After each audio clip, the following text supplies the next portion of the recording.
Praise God. ಯೇಸು ಕ್ರಿಸ್ತನ ಹೆಸರಿನಲ್ಲಿ ನಿಮ್ಮನ್ನು ನಾನು ವಂದಿಸ್ತಾ ಇದ್ದೇನೆ. ಬನ್ನಿ ಸ್ವಲ್ಪ ಹೊತ್ತು ನಾವು ದೇವರ ವಾಕ್ಯವನ್ನು ಧ್ಯಾನ ಮಾಡುವ.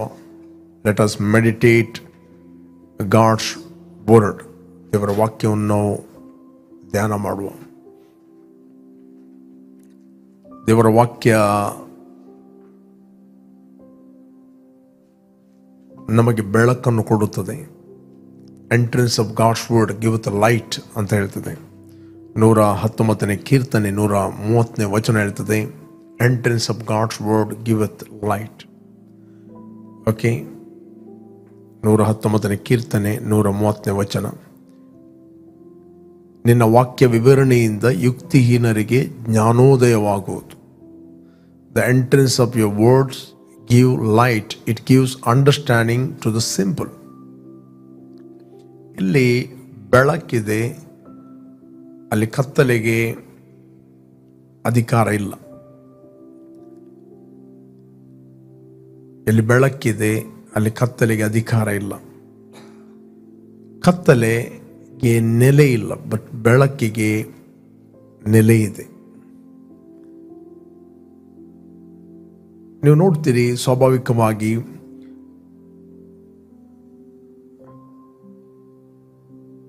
ಎಲ್ಲಿ ಬೆಳಕಿರ್ತದೆ ಅಲ್ಲಿ ಕತ್ತಲೆ ಇರುವುದಿಲ್ಲ. ಯಾಕಂದರೆ ಬೆಳಕಿಗೆ ನೆಲೆ ಇದೆ, ಬಟ್ ಕತ್ತಲೆಗೆ ನೆಲೆ ಇಲ್ಲ. Absence from the light. ಕತ್ತಲೆ ಅಂತ ಹೇಳಿದರೆ ಇಲ್ಲಿ ಬೆಳಕಿರುವುದಿಲ್ಲ, ಅದರ ಪ್ರವೇಶವಿರುತ್ತದೆ. ಬಟ್ ಅದೇ ರೀತಿ ದೇವರು ಬೆಳಕಾಗಿದ್ದಾನೆ, ದೇವರ ವಾಕ್ಯ ಬೆಳಕಾಗಿದೆ. ನಾವು ಕೂಡ ಕ್ರಿಸ್ತನಲ್ಲಿ ಬೆಳಕಾಗಿದ್ದೇವೆ. ಸೈತಾನನು ಆತನು ಕತ್ತಲೆ ಆಗಿದ್ದಾನೆ, ಬಟ್ ಆತನಿಗೆ ನೆಲೆ ಇಲ್ಲ. ಆತನಿಗೆ ನೆಲೆ ಇಲ್ಲ. ಆತನ ನೆಲೆ ಯಾವುದು ಅಂತ ಹೇಳಿದರೆ ವಿಶ್ವಾಸಿಗಳ ಅಜ್ಞಾನ.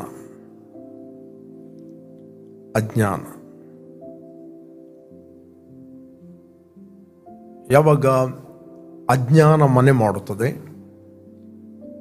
ಅಲ್ಲಿ ಕತ್ತಲೆ ಇರ್ತೀವಿ. ಯಾಕಂತ ಹೇಳಿದರೆ ಬೆಳಕಿಲ್ಲದ ಕಾರಣ. ಅದಕ್ಕೆ ಬೈಬಲ್ ಹೇಳ್ತೇನೆ, ನಿನ್ನ ವಾಕ್ಯ ವಿವರಣೆಯಿಂದ ಯುಕ್ತಿಹೀನರಿಗೆ ಜ್ಞಾನೋದಯವಾಗುವುದು. ಜ್ಞಾನೋದಯದ ಬೆಳಕು. The entrance of your words gives light, it gives understanding to the simple. ನಮಗೆ ದೇವರ ವಾಕ್ಯ ಯಾವಾಗ ಅರ್ಥ ಆಗ್ತದೆ ಅದೇ ಬೆಳಕು. ಸೈತಾನನ ಕೆಲಸ ಏನಂತ ಹೇಳಿದರೆ ನಮಗೆ ದೇವರ ವಾಕ್ಯ ಅರ್ಥ ಆಗಬಾರದು. ಕೆಲವರು ದೇವರ ವಾಕ್ಯವನ್ನು ಕೇಳ್ತಾರೆ, ಬಟ್ ಅವರು ಆ ವಾಕ್ಯಕ್ಕೆ ಸೀರಿಯಸ್ನೆಸ್ ಕೊಡೋದಿಲ್ಲ. ಯಾವಾಗ ಆ ವಾಕ್ಯಕ್ಕೆ ನಿಮ್ಮಲ್ಲಿ ಗಂಭೀರತೆ ಇರುವುದಿಲ್ಲ, ಸೀರಿಯಸ್ನೆಸ್ ಇರುವುದಿಲ್ಲ, ಅಲ್ಲಿ ಬೆಳಕಿರುವುದಿಲ್ಲ.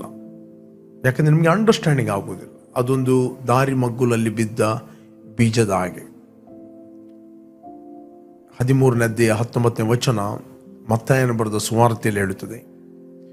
ಮ್ಯಾಥ್ಯೂ ಚಾಪ್ಟರ್ 13:19 ನಲ್ಲಿ ಹೇಳ್ತದೆ, ಬಿತ್ತುವವನ ವಿಷಯವಾದ ಸಾಮ್ಯದ ಅರ್ಥವನ್ನು ಕೇಳಿರಿ. ಯಾವನಾದರೂ ಪರಲೋಕ ರಾಜ್ಯದ ವಾಕ್ಯವನ್ನು ಕೇಳಿ ತಿಳುಕೊಳ್ಳದೆ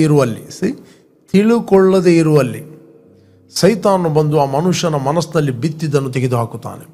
when anyone hears the word of the kingdom and does not understand it, then the wicked one comes and snatches away what was sown in his heart. This is he who received seed by the wayside. ಇಲ್ಲಿ ನಾವು ನೋಡ್ತೇವೆ, ಯಾವಾಗ ನಾವು ತಿಳಿಯುವುದಿಲ್ಲ ಆ ವಾಕ್ಯವನ್ನು ಸೈತಾನನು ಕದ್ದುಕೊಂಡು ಹೋಗ್ತಾನೆ. ಈ ತಿಳುವಳಿಕೆ ಏನು ಮಾಡುತ್ತದೆ? ನಿನಗೆ ಬೆಳಕನ್ನು ಕೊಡುತ್ತದೆ. that's a light.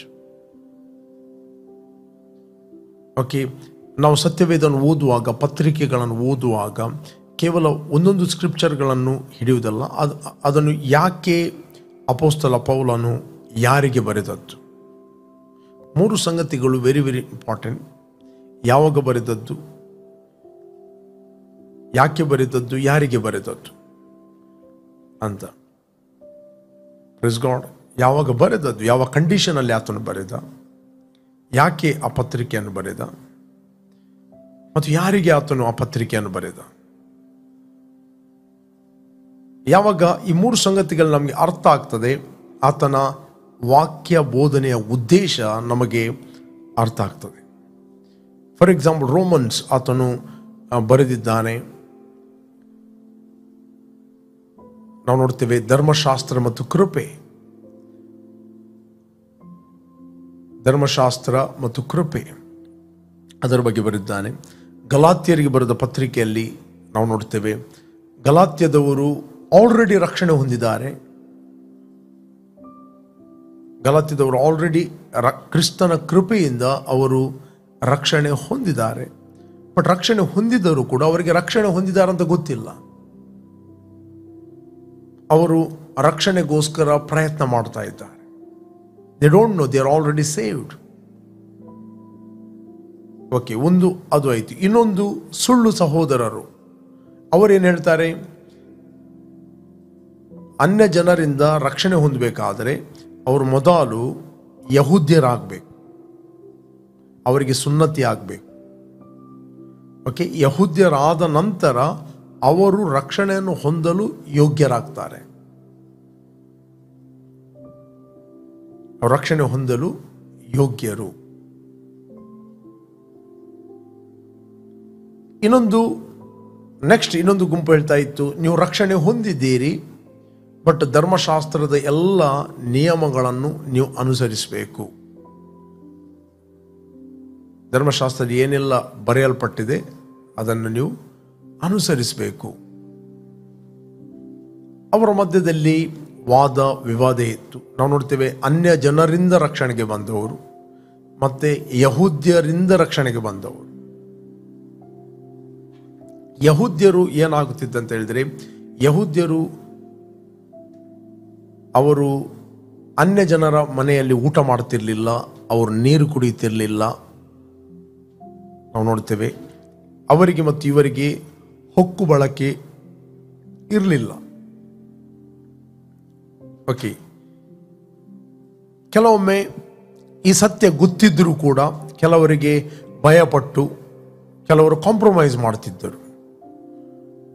ಇವನ್ ನಾವು ನೋಡ್ತೇವೆ ಅಪೊಸ್ತಲ ಪೇತ್ರ ಅಲ್ಲಿ ಏನು ಮಾಡ್ತಿದ್ದ ಅಂತ ಹೇಳಿದರೆ, ಆತನು ಅನ್ಯ ಜನರಿಂದ ರಕ್ಷಣೆ ಬಂದವರೊಟ್ಟಿಗೆ ಅವನು ಊಟ ಮಾಡ್ತಾ ಇದ್ದ. ಯಾಕೋಬನು ಈ ಯಹೂದ್ಯರಿಂದ ರಕ್ಷಣೆಗೆ ಬಂದವರ ಸಭಾಪಾಲಕ, ಪಾಸ್ಟರ್. ಯಾಕೋಬನ ಕಡೆಯಿಂದ ಬರುತ್ತಿರುವಾಗ ಅವರನ್ನು ನೋಡಿ ತಮ್ಮನ್ನು ಇಮಿಡಿಯೇಟ್ಲಿ ಸಪರೇಟ್ ಮಾಡ್ತಿದ್ದ. ಅದಕ್ಕೆ ಒಳಗೊಂದಿರುವಂಥದ್ದು, ಹೊರಗೊಂದಿರುವಂಥದ್ದು. ಇದು ಅಪೊಸ್ತಲ ಪೌಲ ನೋಡ್ತಾನೆ, ಇದು ಆತನಿಗೆ ಸರಿಯಾಗಿ ಕಾಣಲಿಲ್ಲ. ರೈಟ್, ನಾವು ನೋಡ್ಲಿಕ್ಕೆ ಹೋದರೆ ನಮಗೆ ಸಿಗ್ತದೆ 2ನೇ ಅಧ್ಯಾಯ 11ನೇ ವಚನ ಗಲಾತ್ಯರಿಗೆ ಬರೆದ ಪತ್ರಿಕೆಯಲ್ಲಿ, ಗಲೇಷಿಯನ್ಸ್ 2:11 ಗಲೇಷಿಯನ್ 2:11. ಕೇಪನು ಅಂತ್ಯೋಕಕ್ಕೆ ಬಂದಾಗ, ಕೇಪ ಅಂತ ಹೇಳಿದ್ರೆ ಪೇತ್ರ. ಓಕೆ, ಕೇಪನು ಅಂತ್ಯೋಕಕ್ಕೆ ಬಂದಾಗ ಅವನು ದೋಷಿಯಾಗಿ ಕಾಣಿಸಿಕೊಂಡದ್ದರಿಂದ ನಾನು ಅವನನ್ನು ಮುಖಾಮುಖಿಯಾಗಿ ಎದುರಿಸಿದೆನು. ಓಕೆ, ಯಾಕಂದರೆ ಯಾಕೋಬನ ಕಡೆಯಿಂದ ಕೆಲವರು ಬರುವುದಕ್ಕೆ ಮುಂಚೆ ಅವನು ಅನ್ಯ ಜನರ ಸಂಗಡ ಊಟ ಮಾಡುತ್ತಿದ್ದನು. ಓಕೆ, ಅವರು ಬಂದ ಮೇಲೆ ಸುನ್ನತಿಯವರಾದ ಅವರಿಗೆ, ಸುನ್ನತಿ ಅಂದರೆ ಯಹೂದ್ಯರಿಂದ ರಕ್ಷಣೆ ಬಂದವರು, ಸುನ್ನತಿಯವರಾದ ಅವರಿಗೆ ಅವನು ಭಯಪಟ್ಟು ಅನ್ಯ ಜನರನ್ನು ಬಿಟ್ಟು ತನ್ನನ್ನು ಪ್ರತ್ಯೇಕಿಸಿಕೊಂಡನು.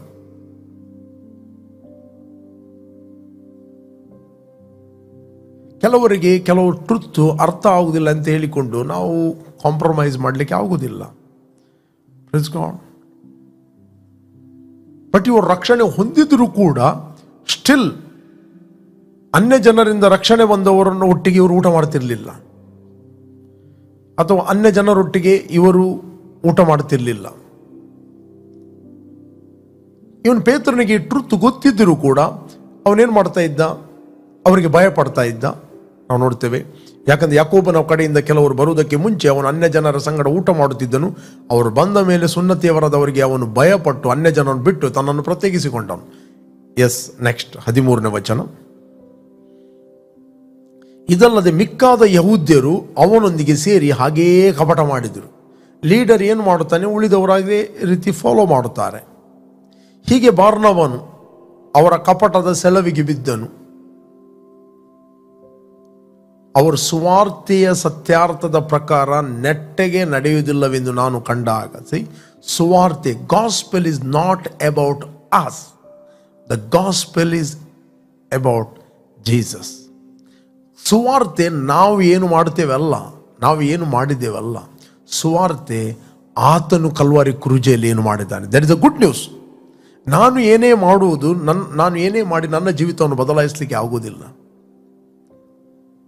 ಓಕೆ, ಆತನು ಮಾಡಿದ್ದನ್ನು ನಾನು ಒಪ್ಪುವಾಗ ಆತನು ನನ್ನ ಜೀವಿತವನ್ನು ಬದಲಾಯಿಸ್ತಾನೆ. Praise God. ಅನೇಕರು ಪ್ರಯತ್ನ ಮಾಡ್ತಾರೆ, ತಾವು ಬದಲಾಗಬೇಕು, ಬಲಹೀನತೆಗಳಿಂದ ನಾನು ಜಯ ಹೊಂದಬೇಕು ಅಂತ. They are trying, they are fasting is good, but what is the intention? ಯಾಕೆ ನೀನು ಮಾಡ್ತಾ ಇದ್ದಿ? What is the purpose? ನೀನು ಫಾಸ್ಟಿಂಗ್ ಮಾಡಿದ್ದರಿಂದ ದೇವರು ಬದಲಾಗುವುದಿಲ್ಲ. ನೀನು ಫಾಸ್ಟಿಂಗ್ ಮಾಡಿದ್ದರಿಂದ ನೀನು ಬದಲಾಗ್ತಿ. ನಿನಗೆ ದೇವರ ವಾಕ್ಯ, ದೇವರ ಉದ್ದೇಶ ನಿನಗೆ ಅರ್ಥ ಆಗ್ತದೆ ಅಷ್ಟೇ. ನ್ಯೂ ಟೆಸ್ಟಮೆಂಟಲ್ಲಿ ಓಕೆ, ಅವರ ಸುವಾರ್ತೆಯ ಸತ್ಯಾರ್ಥದ ಪ್ರಕಾರ ನೆಟ್ಟಗೆ ನಡೆಯುವುದಿಲ್ಲವೆಂದು ನಾನು ಕಂಡಾಗ ಎಲ್ಲರ ಮುಂದೆ ಕೇಪನಿಗೆ ಹೇಳಿದ್ದೇನೆಂದರೆ, ನೀನು ಯಹೂದ್ಯನಾಗಿದ್ದು ಯಹೂದ್ಯರಂತೆ ನಡೆಯದೆ ಅನ್ಯ ಜನರಂತೆ ನಡೆದ ಮೇಲೆ ಅನ್ಯ ಜನರಿಗೆ ನೀವು ಯಹೂದ್ಯರ ಪದ್ಧತಿಗಳನ್ನು ಅನುಸರಿಸಬೇಕೆಂದು ನೀನು ಬಲಾತ್ಕಾರ ಮಾಡುವುದು ಹೇಗೆ? ನೀನು ಯಹೂದ್ಯನಾಗಿದ್ದು ಯಹೂದ್ಯರಂತೆ ನಡೆಯದೆ ಅನ್ಯ ಜನರಂತೆ ನಡೆದ ಮೇಲೆ ಅವರೊಟ್ಟಿಗೆ ಊಟ ಮಾಡ್ತಿ, ಎಲ್ಲವನ್ನು ಮಾಡ್ತಿ. ಓಕೆ, ಅನ್ಯ ಜನರಿಗೆ ನೀವು ಯಹೂದ್ಯರ ಪದ್ಧತಿಗಳನ್ನು ಅನುಸರಿಸಬೇಕೆಂದು ನೀನು ಬಲಾತ್ಕಾರ ಮಾಡುವುದು ಹೇಗೆ? ಓಕೆ, ಯಹೂದ್ಯರ ಪದ್ಧತಿಗಳು, ಧರ್ಮಶಾಸ್ತ್ರದ ನಿಯಮಗಳು, ಸಬ್ಬಾತ್, ಸುನ್ನತಿ. ಓಕೆ, ನೆಕ್ಸ್ಟ್ 15ನೇ ವಚನ. ನಾವಂತೂ ಹುಟ್ಟು ಯಹೂದ್ಯರು, ಪಾಪಿಗಳೆನಿಸಿಕೊಂಡ ಅನ್ಯ ಜನರಲ್ಲ. ನಾವು ಹುಟ್ಟು, ಅಪೊಸ್ತಲ ಪೌಲ ಹೇಳ್ತಾನೆ, ಯಹೂದ್ಯರು ಪಾಪಿಗಳೆನಿಸಿಕೊಂಡ ಅನ್ಯ ಜನರಲ್ಲ. ಯಹೂದ್ಯರು ನೀತಿವಂತರೆಂದು ಕರೆಯಲ್ಪಡ್ತಾ ಇದ್ದರು. ಯಹೂದ್ಯರಲ್ಲದವರು ಪಾಪಿಗಳೆಂದು ಕರೆಯಲ್ಪಡ್ತಾ ಇದ್ದರು. ಇವರ ನೀತಿ ಏನಂತ ಹೇಳಿದರೆ, ಧರ್ಮಶಾಸ್ತ್ರದ ನೇಮ ನಿಷ್ಠೆಗಳನ್ನು ಅನುಸರಿಸಿದವನು ಅದರ ಮೂಲಕ ಜೀವಿಸಿ ದೇವರ ಸನ್ನಿಧಾನದಲ್ಲಿ ನೀತಿವಂತನೆಂದು ಕರೆಯಲ್ಪಡ್ತಾ ಇದ್ದ. ಓಕೆ, ಇದು ಕರ್ಮ ಮಾರ್ಗದಿಂದ ದೊರಕುವ ನೀತಿ. ಒಂದು ಕಾಲಗೋಸ್ಕರ ದೇವರು ಇಟ್ಟದ್ದು, ಒಂದು ಟೈಮ್ಗೋಸ್ಕರ, ಕ್ರಿಸ್ತ ನಂಬಿಕೆಯ ಕಾಲ ಬರುವ ತನಕ ಅಷ್ಟೇ. ಕ್ರಿಸ್ತ ನಂಬಿಕೆಯ ಕಾಲ ಮುಗಿದ ನಂತರ ದೇವರು ಆ ನೀತಿಯ ಬಟ್ಟೆಯನ್ನೆಲ್ಲ ಓಪನ್ ಮಾಡಿಬಿಟ್ಟ. ಇಡೀ ಲೋಕವು ದೇವರ ಮುಂದೆ ಒಂದೇ ರೀತಿ ಅಪರಾಧಿಯ ಕಾಣ್ತಾ ಇದೆ. ಎಲ್ಲರೂ ಆದಾಮನ ಸಂಬಂಧದಿಂದ ಎಲ್ಲರೂ ಪಾಪಿಗಳಾಗಿ ಕಾಣ್ತಾ ಇದ್ದಾರೆ.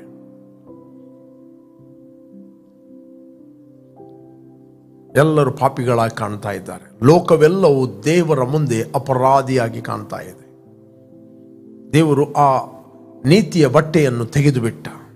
ಯಾಕಂದರೆ ಅವರ ನೀತಿ ಏನಾಗ್ತಂತ ಹೇಳಿದ್ರೆ, ಅದು ಒಂದು ಮೇಜಿನ ಮೇಲೆ ಒಂದು ಕಲೆ ಇದೆ, ಒಂದನೇ ಮೇಜಿನ ಮೇಲೆ ಕಲೆ ಇದೆ, ಬಿಳಿ ಬಟ್ಟೆಯ ಮೇಲೆ. ಅದನ್ನು ತೆಗಿಲಿಕ್ಕೆ ಆಗುವುದಿಲ್ಲ. ಬಟ್ ನಾನೇನು ಮಾಡ್ತಾ ಇದ್ದೇನೆ, ಆ ಮೇಜಿಗೆ ಒಂದು ಬಿಳಿ ಬಟ್ಟೆಯನ್ನು ಹಾಕ್ತಾ ಇದ್ದೇನೆ. ಸ್ಟಿಲ್ ಆ ಕಲೆ, ಆ ಮಾರ್ಕ್ ಅದು ಒಳಗಿದೆ. ಆ ಮೇಲೆ ಮಾತ್ರ ಹೆಂಗೆ ಕಾಣ್ತಾ ಇದೆ? ಬಿಳಿಯಾಗಿ ಕಾಣ್ತಾ ಇದೆ. ಅದೇ ಯಹೂದ್ಯರಿಗೆ ಈ ರೀತಿಯ ನೀತಿಯನ್ನು ದೇವರು ಕೊಟ್ಟನು. ನೇಮ ನಿಷ್ಠೆಗಳ ಮೂಲಕ ಅವರು ದೇವರ ಸನ್ನಿಧಾನದಲ್ಲಿ ನೀತಿವಂತರೆಂದು. ದೇವರೇನು ಮಾಡಿದ? ಯಾವಾಗ ಯೇಸು ಕ್ರಿಸ್ತನು ಬಂದ ಆವಾಗ ಆ ನೀತಿಯ ಬಟ್ಟೆ ತೆಗೆಯಲ್ಪಟ್ಟಿತ್ತು. ಈಗ ಯಹೂದ್ಯರಾಗಲಿ ಅನ್ಯರಾಗಲಿ ಅವರು ರಕ್ಷಣೆ ಹೊಂದಬೇಕಾದರೆ they must believe the finished work of the cross. They must believe the finished work of the cross. ಇದನ್ನು ಒಪ್ಪಲಿಕ್ಕೆ ಯಹೂದ್ಯರು ರೆಡಿ ಇಲ್ಲ. ಓಕೆ, ಸಿ ಇಲ್ಲಿ ನಾವು ನೋಡ್ತೇವೆ. ಆದರೆ 2ನೇ ಅಧ್ಯಾಯ 15ನೇ ವಚನ ನಾನೊಮ್ಮೆ ಕ್ಲಿಯರ್ ಆಗಿ ಓದ್ತೇನೆ. 2ನೇ ಅಧ್ಯಾಯ 15ನೇ ವಚನ, ನಾವಂತೂ ಹುಟ್ಟು ಯಹೂದ್ಯರು ಪಾಪಿಗಳೆನಿಸಿಕೊಂಡ ಅನ್ಯ ಜನರಲ್ಲ. ಓಕೆ, ಆದರೂ ಯಾವನಾದರೂ ಯೇಸು ಕ್ರಿಸ್ತನ ಮೇಲಿನ ನಂಬಿಕೆಯಿಂದಲೇ ಹೊರತು, ಅಂದರೆ ಯಾವನಾದರೂ ಯೇಸು ಕ್ರಿಸ್ತನ ಮೇಲಿನ ನಂಬಿಕೆಯಿಂದಲೇ ಹೊರತು ನೇಮ ನಿಷ್ಠೆಗಳನ್ನು ಅನುಸರಿಸಿ ನೀತಿವಂತನೆಂದು ನಿರ್ಣಯಿಸಲ್ಪಡುವುದಿಲ್ಲ ಎಂಬುದು ನಮಗೆ ತಿಳಿದಿರುವುದರಿಂದ ನಾವು ಸಹ ನೇಮ ನಿಷ್ಠೆಗಳನ್ನು ಬಿಟ್ಟು ಕ್ರಿಸ್ತನ ಮೇಲಿನ ನಂಬಿಕೆಯಿಂದಲೇ, ಅಂದರೆ ಆತನು ಫಿನಿಶ್ಡ್ ವರ್ಕ್, ಆತನು ಏನು ಕ್ರೂಜೆಯಲ್ಲಿ ಮಾಡಿದ ನಮ್ಮ ಪಾಪಗಳಿಗೋಸ್ಕರ, ಇಡೀ ಪಾಪಗೋಸ್ಕರ, ಇಡೀ ಲೋಕದ ಜನರ ಪಾಪಗೋಸ್ಕರ ಆತನು ಕ್ರೂಜೆಯಲ್ಲಿ ಪ್ರಾಣವನ್ನು ಕೊಟ್ಟಿದ್ದಾನೆ, ಪಾಪಗಳನ್ನು ಹೊತ್ತುಕೊಂಡು ಹೋಗಿದ್ದಾನೆ, ಪಾಪಕ್ಕೆ ಪರಿಹಾರವನ್ನು ಕೊಟ್ಟಿದೆ. It finished. ಓಕೆ, ನಾವು ಸಹ ನೇಮನಿಷ್ಠೆಗಳನ್ನು ಬಿಟ್ಟು ಕ್ರಿಸ್ತನ ಮೇಲಿನ ನಂಬಿಕೆಯಿಂದಲೇ ನೀತಿವಂತರೆಂದು ನಿರ್ಣಯಿಸಲ್ಪಡುವುದಕ್ಕಾಗಿ ಕ್ರಿಸ್ತ ಯೇಸುವಿನಲ್ಲಿ ನಂಬಿಕೆ ಇಟ್ಟೆವು. ಯಾಕಂದರೆ ಯಾವನಾದರೂ ನೇಮನಿಷ್ಠೆಗಳನ್ನು ಅನುಸರಿಸಿ ನೀತಿವಂತನೆಂದು ನಿರ್ಣಯಿಸಲ್ಪಡುವುದಿಲ್ಲ. 17ನೇ ವಚನ, ಆದರೆ ನಾವು ಕ್ರಿಸ್ತನ ಆಶ್ರಯದಲ್ಲಿ ನೀತಿವಂತನೆಂಬ ನಿರ್ಣಯ ಹೊಂದುವುದಕ್ಕೆ ಪ್ರಯತ್ನಿಸುತ್ತಿರುವಾಗ ನಾವು ಪಾಪಿಗಳಾಗಿ ತೋರಿ ಬಂದರೆ, ಇಲ್ಲಿ ಅಪೊಸ್ತಲ ಪೌಲ ಹೇಳ್ತಾನೆ, ಯಹೂದ್ಯರು ಕೂಡ ಪಾಪಿಗಳಾಗಿ ತೋರಿ ಬಂದರೆ ಕ್ರಿಸ್ತನು ಪಾಪಕ್ಕೆ ಸಹಾಯಕನೆಂದು ಹೇಳಬೇಕೇನೋ? ಎಂದಿಗೂ ಹೇಳಬಾರದು. ಪುನಃ ಇಲ್ಲಿ ನಾವು ಬರ್ತೀವಿ 2:17 ಬರುವ ಮುಂಚೆ ಇನ್ನೊಂದು ಕಡೆಯಲ್ಲಿ ನಿಮಗೆ ತೋರಿಸ್ತೇನೆ ನಾನು. ರೋಮನ್ಸ್ 3:17, ರೋಮನ್ಸ್ 3 ಸಮಾಧಾನದ ಮಾರ್ಗವನ್ನೇ ಅರಿಯರು. ಓಕೆ, 18, ಅವರ ಕಣ್ಣೆದುರಿಗೆ ದೇವರ ಭಯವಿಲ್ಲ ಎಂಬವುಗಳೇ. ಧರ್ಮಶಾಸ್ತ್ರದ ನುಡಿಗಳೆಲ್ಲವೂ ಆ ಶಾಸ್ತ್ರಕ್ಕೆ ಒಳಗಾದವರಿಗೆ ಹೇಳಿವೆ ಎಂದು ಬಲ್ಲೆವಷ್ಟೇ. ಹೀಗೆ ಎಲ್ಲರ ಬಾಯಿ ಕಟ್ಟಿ ಹೋಗುವುದು, ಲೋಕವೆಲ್ಲ ದೇವರ ಮುಂದೆ ಅಪರಾಧಿಯಾಗಿ ನಿಲ್ಲುವುದು. ಇಡೀ ಲೋಕ, ಯಹೂದ್ಯರಾಗಲಿ ಎಲ್ಲರಾಗಲಿ, ಆದಾಮನ ಸಂಬಂಧದಿಂದ ಅವರು ಶಾರೀರಿಕ ವ್ಯಕ್ತಿಗಳು, ಶರೀರ ಸಂಬಂಧವಾದ ವ್ಯಕ್ತಿಗಳು, ಶಾರೀರಿಕ ವ್ಯಕ್ತಿಗಳು. They are dead in the spirit. ಆತ್ಮದಲ್ಲಿ ಅವರು ಸತ್ತವರು. ಪ್ರತಿಯೊಬ್ಬ ವ್ಯಕ್ತಿ ಪಾಪಿಯಾಗಿ, ಅಪರಾಧಿಯಾಗಿ ದೇವರ ಮುಂದೆ ನಿಲ್ಲುವುದು. ನೆಕ್ಸ್ಟ್ 20ನೇ ವಚನ, ಯಾಕಂದ್ರೆ ಯಾವನಾದರೂ ನೇಮ ನಿಷ್ಠೆಗಳನ್ನು ಅನುಸರಿಸಿ ದೇವರ ಸನ್ನಿಧಿಯಲ್ಲಿ ನೀತಿವಂತನೆಂದು ನಿರ್ಣಯಿಸಲ್ಪಡುವುದಿಲ್ಲ. ಧರ್ಮಶಾಸ್ತ್ರದಿಂದ ಪಾಪದ ಅರಿವು ಉಂಟಾಗುತ್ತದಷ್ಟೇ. ಓಕೆ, ಈಗಲಾದರೂ ದೇವರಿಂದ ದೊರಕುವ ನೀತಿಯು ಧರ್ಮಶಾಸ್ತ್ರ ನಿಯಮಗಳಿಲ್ಲದೆ ಪ್ರಕಟವಾಗಿದೆ. ಅದು ಮೋಶೆಯ ಧರ್ಮಶಾಸ್ತ್ರದಿಂದಲೂ ಪ್ರವಾದಿಗಳ ನುಡಿಗಳಿಂದಲೂ ಸಾಕ್ಷಿಗೊಂಡಿರುತ್ತದೆ. 22ನೇ ವಚನ, ದೇವರಿಂದ ಆಗುವ ಆ ನೀತಿ ಯಾವುದೆಂದರೆ ಯೇಸು ಕ್ರಿಸ್ತನನ್ನು ನಂಬುವುದರಿಂದಲೇ. ನಂಬುವವರೆಲ್ಲರಿಗೆ ದೊರಕುವಂಥದ್ದು, ಹೆಚ್ಚು ಕಡಿಮೆ ಏನೂ ಇಲ್ಲ. ನೆಕ್ಸ್ಟ್ ಹೇಳ್ತದೆ 23ನೇ ವಚನ, ಹೆಚ್ಚು ಕಡಿಮೆ ಏನಿಲ್ಲ.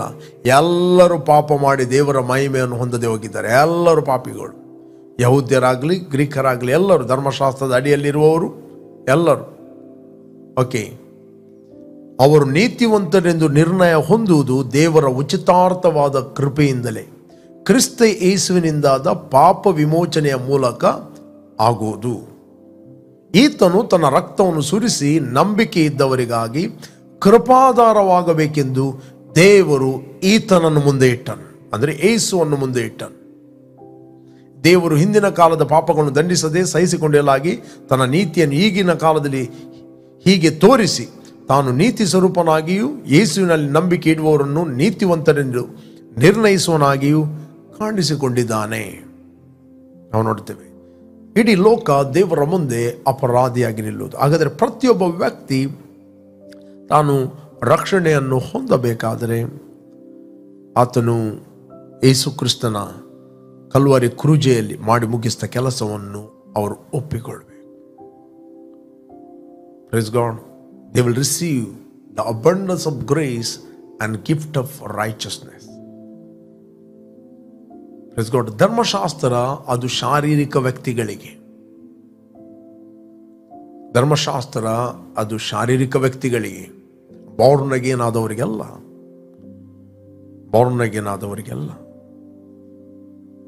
ಓಕೆ, ಈಗ ನಾವು ಪುನಃ 2:17 ನಾವು ಓದುವ. Galatians 2 chapter 17.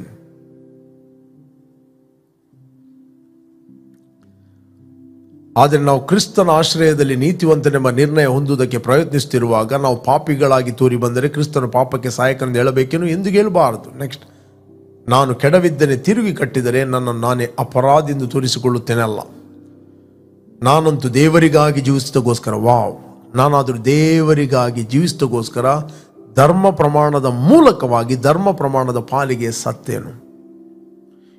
20ನೇ ವಚನ, ಕ್ರಿಸ್ತನೊಂದಿಗೆ ಶಿಲುಬೆಗೆ ಹಾಕಿಸಿಕೊಂಡವನಾಗಿದ್ದೇನೆ. ಇನ್ನು ಜೀವಿಸುವ ನಾನಲ್ಲ, ಆ ಪಾಪಿ ಅಲ್ಲ, ಕ್ರಿಸ್ತನು ನನ್ನಲ್ಲಿ ಜೀವಿಸ್ತಾನೆ. ಕ್ರಿಸ್ತನು ನನ್ನಲ್ಲಿ ಜೀವಿಸ್ತಾ ಇದ್ದಾನೆ. ಕ್ರಿಸ್ತನು ನಿನ್ನಲ್ಲಿ ಜೀವಿಸಿದಾಗ ನೀನು ಪಾಪದ ಜೀವಿತವನ್ನು ಜೀವಿಸ್ತಿಲ್ಲ. ಕ್ರಿಸ್ತನು ನಿನ್ನಲ್ಲಿ ಜೀವಿಸುವಂಥದ್ದು ಪರಿಶುದ್ಧವಾದ ಜೀವಿತ. ಇನ್ನು ಮುಂದೆ ನೀನಲ್ಲ ಜೀವಿಸುವುದು, ಆತನು ನಿನ್ನಲ್ಲಿ ಜೀವಿಸ್ತಾನೆ. ಆತನು ನಿನ್ನಲ್ಲಿ ಪರಿಶುದ್ಧತೆಯಲ್ಲಿ ಜೀವಿಸ್ತಾನೆ. ಆತನು ನಿನ್ನಲ್ಲಿ ಮಹಿಮೆಯಲ್ಲಿ ಜೀವಿಸ್ತಾನೆ. ಆತನು ನಿನ್ನಲ್ಲಿ ಆರೋಗ್ಯದಲ್ಲಿ ಜೀವಿಸ್ತಾನೆ. ಆತನು ನಿನ್ನಲ್ಲಿ ಸಮಾಧಾನದಲ್ಲಿ ಜೀವಿಸ್ತಾನೆ. ಆತನು ನಿನ್ನಲ್ಲಿ ಜಯದಲ್ಲಿ ಜೀವಿಸ್ತಾನೆ. Just allow him to live his life. ಇನ್ನು ಮುಂದೆ ನೀನಲ್ಲ, ಆತನು ನಿನ್ನಲ್ಲಿ ಜೀವಿಸ್ತಾನೆ. ಈಗ ಶರೀರದಲ್ಲಿರುವ ನಾನು ಜೀವಿಸುವುದು ಹೇಗೆಂದರೆ ದೇವಕುಮಾರನ ಮೇಲಿನ ನಂಬಿಕೆಯಲ್ಲಿ. ಆತನು ನನ್ನನ್ನು ಪ್ರೀತಿಸಿ ನನಗೋಸ್ಕರ ತನ್ನನ್ನು ಒಪ್ಪಿಸಿಕೊಟ್ಟನು. 21ನೇ ವಚನ ಹೇಳ್ತದೆ, ನಾನು ದೇವರ ಕೃಪೆಯನ್ನು ನಿರರ್ಥಕ ಮಾಡುವುದಿಲ್ಲ. ಕರ್ಮ ಮಾರ್ಗದಿಂದ ನೀತಿ ಉಂಟಾಗುವುದಾದರೆ ಕ್ರಿಸ್ತನು ಮರಣವನ್ನು ಹೊಂದಿದ್ದಕ್ಕೆ ಕಾರಣವೇ ಇಲ್ಲ.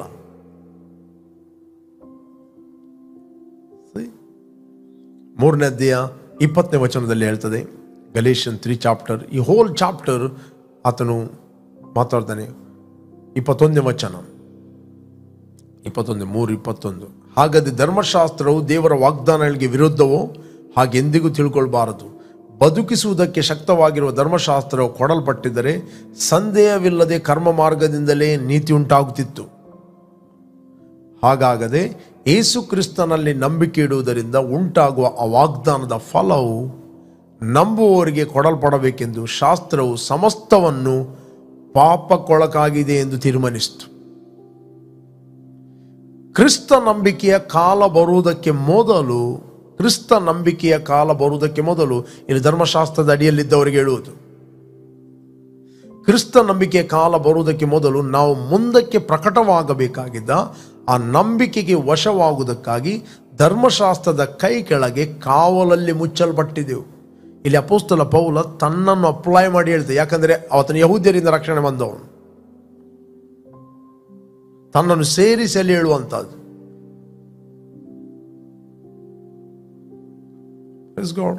ಧರ್ಮಶಾಸ್ತ್ರವು ನಮ್ಮನ್ನು ಕಾವಲಂದು ಕ್ರಿಸ್ತ ನಂಬಿಕೆಯ ಕಾಲ ಬರುವ ತನಕ. ಕ್ರಿಸ್ತ ನಂಬಿಕೆಯ ಕಾಲ ಏನು? The finished work of the cross. ಹೀಗಿಲ್ಲ, ಧರ್ಮಶಾಸ್ತ್ರವು ನಮ್ಮನ್ನು ಕಾಯುವ ಆಳಿನಂತಾಗಿದೆ.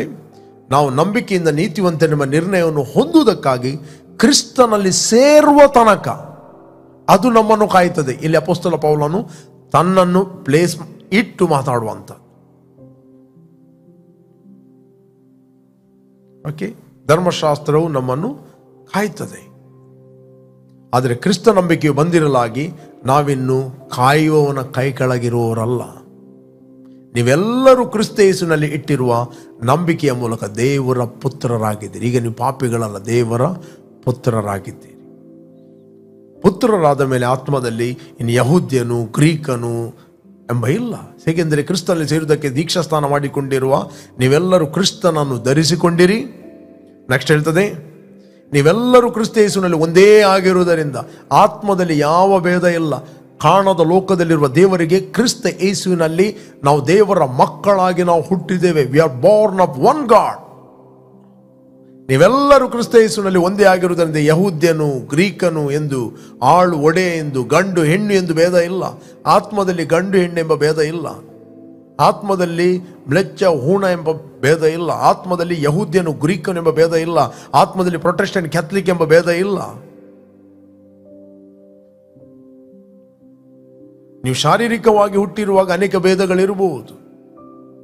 ಧರ್ಮಶಾಸ್ತ್ರವು ಶರೀರಕ್ಕೆ ಕೊಟ್ಟದ್ದು, ಧರ್ಮಶಾಸ್ತ್ರವು ಆತ್ಮಿಕವಾದದ್ದು. ಬಟ್ ಅಪೊಸ್ತಲ ಪೌಲ ಹೇಳ್ತಾನೆ, ನಾನು ದೇಹ ಧರ್ಮಕ್ಕೆ ಒಳಗಾದವನು. 7:14-15 Romans. But we are all spiritual people. See? For we know that the law is a spiritual, but I am carnal, sold under sin.